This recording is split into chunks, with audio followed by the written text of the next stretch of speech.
Bonjour, bienvenue sur Sudokanar. Dans cette vidéo, on va continuer d'explorer un petit peu des grilles de Sudoku classiques engendrées par une appli. Et cette fois-ci, j'ai choisi le niveau de difficulté Moderate, qui est un petit peu plus haut que Mild. Donc j'imagine qu'il commence à y avoir des configurations un petit peu plus sophistiquées à repérer. Je n'ai pas résolu cette grille avant le tournage de cette vidéo, donc je ne sais pas encore de quoi il va retourner. En tout cas, on peut d'emblée repérer des choses, comme par exemple les 8 ici, qui permettent de placer un 8 à cet endroit. Est-ce que j'ai d'autres chiffres? Oui, les 7 ici.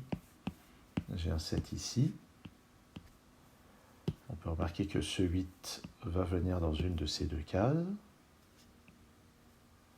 Et comme d'habitude, l'affichage se met à glitcher un petit peu. De même, dans cette colonne, le 5 et le 3, qui ne sont pas là, vont venir ici. Donc là, on récupère une paire. Et on remarque qu'en fait, dans ce bloc, il nous manque juste le chiffre 2. Donc ça, c'est une paire 2 et 8. Ensuite, les 3 qui sont là, ça permet de placer un 3 ici. Notez que le 2 qu'on a localisé par ici, avec ces 2, ça permet de voir qu'il va y avoir un 2 dans une de ces deux cases. Le 1 qui est là va venir dans une de ces deux cases. Quand on a comme ceci ce carré, ça doit inviter à creuser les interactions de ce type. Est-ce qu'il y a un chiffre dans la colonne restante ou dans la ligne restante qui permet de limiter les possibilités? Dans cette colonne, il ne me manque que 3 chiffres qui sont 1, 4 et 9. Avec ce 4 et ce 9, on peut voir qu'il y a des restrictions sur les candidats. Donc je vais jongler avec les deux modes, à la fois le mode notation Snyder, c'est-à-dire les positions d'un chiffre à l'intérieur d'un bloc, et le mode candidat, les candidats qui restent en lice pour être dans une case donnée. Qu'est-ce qu'on peut regarder? Des 7 qui sont là, ça limite le 7 à ces deux cases.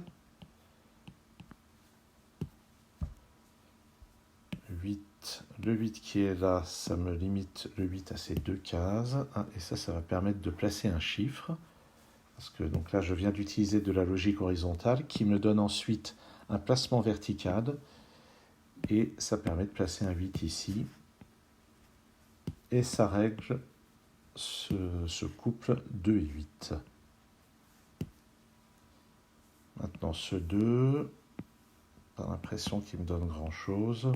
Non.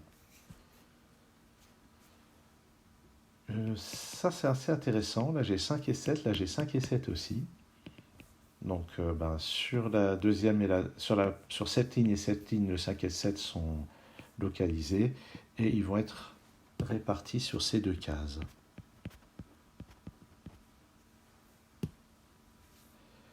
Qu'est-ce qu'on va pouvoir voir d'autre? Le 6, qui va être donc dans une de ces deux cases.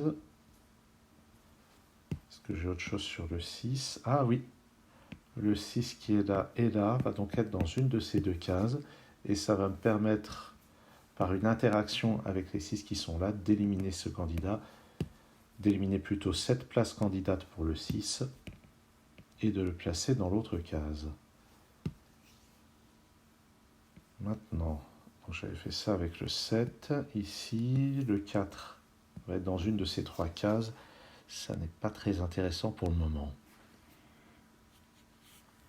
Il y a beaucoup de 8 quand même dans cette grille. Ah oui, 8, 8. J'ai en fait un 8 ici, ce qui a quand même quelques conséquences. Ça pousse le 2 juste à côté et ça me place un 8 ici. Et je pense que j'ai tous les 8 dans la grille. Oui, c'est confirmé. Je vais avoir un 2 quelque part par là, mais ça ne m'aide pas tellement. Dans ce bloc, est-ce que j'ai quelque chose d'intéressant? Le 6 n'est pas là, donc il est dans une de ces deux cases. Ça ne va pas être décisif dans l'immédiat.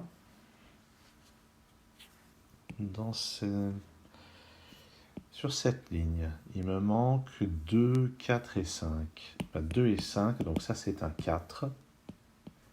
et les deux autres cases de la ligne contiennent 2 et 5. Ça, c'est ce qu'on appelle un naked single. En fait, on pouvait repérer, si on regardait les incidences de ce côté-là et de ce côté-là, que 4 était le seul chiffre restant en lice. Dans cette colonne, il me manque 1, 3 et 9. J'ai 3 et 9 ici. Donc ça, c'est un 1. Ce 1 me donne le 4 et je simplifie. Et il me reste 3 et 9 dans ces deux cases. Je n'ai pas l'impression de pouvoir décider pour le moment. Où est-ce qu'on va regarder? Sur cette ligne, bon, il y a...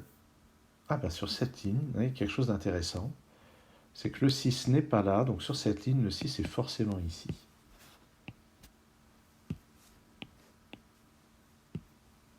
Dans ce bloc, il me manque 1, 9 et 5. Avec les chiffres qui sont là,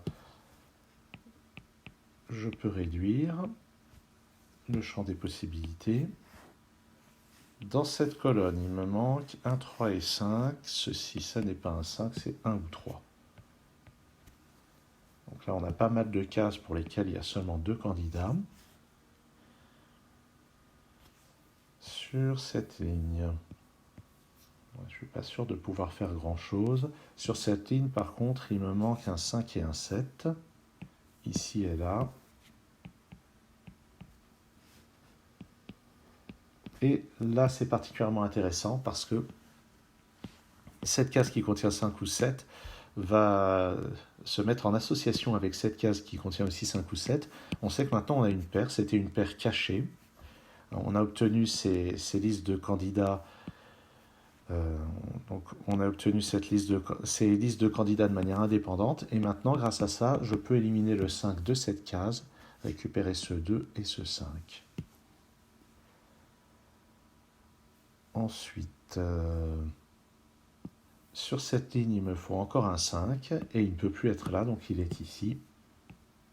Ce qui va me permettre justement de résoudre tous ces 5 et ces 7 qui étaient en suspens. Pas mal. Dans ce bloc, le 4 n'est pas là, donc il vient là. Ces deux chiffres sont donc 3 et 9. Et ça me permet de décider qu'ici c'est un 1. Et ça aussi, ça va libérer pas mal de choses. Ça résout un petit peu, ça résout grosso modo toutes ces ambiguïtés qui subsistaient avec 2 candidats à chaque fois.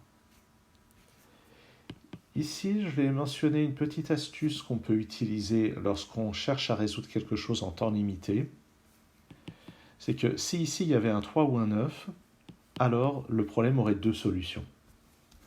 Et si on est en train de faire un concours, on sait que le problème a une seule solution et on peut d'emblée éliminer le 3 et le 9. Moi, je suis en train d'essayer ici de résoudre le problème de manière purement logique, sans utiliser des métaconnaissances comme le fait qu'un problème possède une unique solution. Donc je ne vais pas utiliser ce renseignement, mais sinon je pourrais marquer que ça c'est forcément un 2 ou 4. Cette ligne, je remarque que le 5 n'est pas sur cette ligne, n'est pas ici, donc il est par là. Il n'est pas là non plus, donc je peux placer le 5 ici. Dans cette colonne, il me manque 1, 4 et 9. Ici, ça n'est ni 4 ni 9, donc c'est un 1. Il me reste donc à placer 4 et 9 dans les 2 autres cases, et je ne crois pas pouvoir faire plus pour le moment. Ici, il me manque 1, 4, 9 et 6. Là, j'ai 4 et 9, donc ça, c'est 1 ou 6. Et en fait, 1, 4, 9, 6, c'est les candidats qui manquent dans cette colonne. Et bon, je peux voir qu'ici, il me manque 6 et 7. Ça, c'est certainement plus direct. Et avec ce 7, je peux décider. 6, ici, 6, 7 là. Maintenant, le 6 n'étant pas ici, dans ce bloc, il est forcément là. Ici, il me manque 1, 4 et 9. Grâce à ce 1 et ce 4, je peux placer le 9 ici. Le 1 là, le 4 là. Dans cette colonne, il me manque juste le 4 que je peux maintenant placer. Ça, c'est 1 et 2. Dans cette colonne ici, il me manque 1, 2 et 4. Non, pas non, puisqu'il y a le 1 ici, c'est 2, 4 et 3. 2, 4 et 3. Ah, je remarque que... Donc je pourrais noter les candidats, moi ça m'arrive de noter les candidats, mais je remarque qu'ici sur cette ligne il me manque 1, 2 et 4. Et grâce au 1 et au 4 qui sont là, je peux placer le 2 ici, 4 là, le 1 et le 2. Donc maintenant le 2 qui est là passe ici, et c'est un 3 à cet endroit, et ce 3 va maintenant résoudre ces ambiguïtés. Sur cette ligne, il me manque le 1, je le place, et la fin ne nécessite probablement pas que j'explique.